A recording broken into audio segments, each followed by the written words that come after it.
विनाकारांच्या विदर्भाचे तुकडे करण्यामध्ये काही अर्थ नाही आहे. अखंड महाराष्ट्राची भूमिका आहे.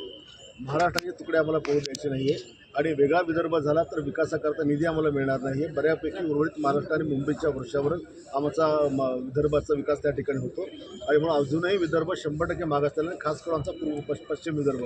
त्याच्यामुळे विनाकारांच्या विदर्भाचे तुकडे करण्यामध्ये काही अर्थ नाही आहे. विदर्भातला एक आमदार म्हणून मी जबाबदारीने सांगतो की अखंडित महाराष्ट्रामध्ये आमच्या विदर्भाचं हित आहे. अखंड विदर्भ हा खरं तर मुद्दा जो आहे तो भास्कर जाधव यांनी देखील बोलून दाखवलेला आहे. शिवसेनेचे दोन्ही गट जरी वेगळे असले तरी या मुद्द्यावर एकत्र आहे. ही भूमिका शिवसेना प्रमुख बाळासाहेब ठाकरेंची म्हणून ते पण नाकारणार आहेत आणि आम्ही पण नाकारणार नाही.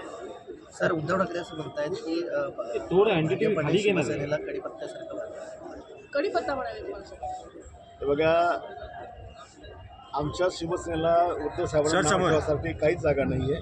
आम्हाला काय कसं बघतात हे आमचं आम्हाला माहिती आहे. मग तुम्हाला काँग्रेस कसं बघायचं तुम्ही बघा. सर, अनिल परब भाडोत्री मंत्री म्हणालेले आहेत.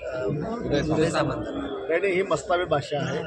एका सदनामध्ये एका जबाबदार आमदारांनी अशा प्रकारे मंत्र्यांबद्दल अशा प्रकारे हे करणे, कारण एकेकाळी ते पण मंत्री होते.